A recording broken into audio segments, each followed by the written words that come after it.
one time, this was a common sight in the Burrard Peninsula.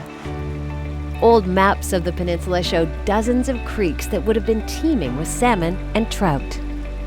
But 150 years of urban development have changed all that. Many of the creeks over the years as the city of Vancouver developed were filled, piped, covered. So depending on whose estimates you use, there was maybe 60 to 80 streams in Vancouver, and there's a handful now. That handful includes this tiny, unnamed creek running from Pacific Spirit Regional Park to English Bay. This creek is incredibly important in Vancouver because it's one of only 4 known salmon-bearing streams. So we have an opportunity here because it's in a park that we can actually enhance the habitat and protect it for fish.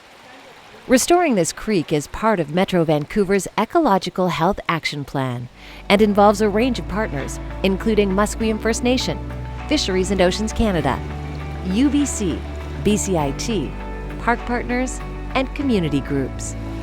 Funding for the project was provided by the family of the late Kevin Watson, who was a UBC graduate. So basically what we're doing is creating a series of pools that are really good habitat for coho salmon. So it allows them a place to rest in the winter and feed, and it also allows passage of adult fish in the fall when they come back to spawn. The pools are created by strategically placing rocks in the creek right down to its mouth at English Bay. There is a long, steep culvert upstream, and baffles have been added inside the culvert to help salmon swimming up it. All the restoration work is overseen by 2 archaeologists, including one from the Musqueam First Nation, which is a key partner in this project. This was part of Musqueam's traditional territory, still is.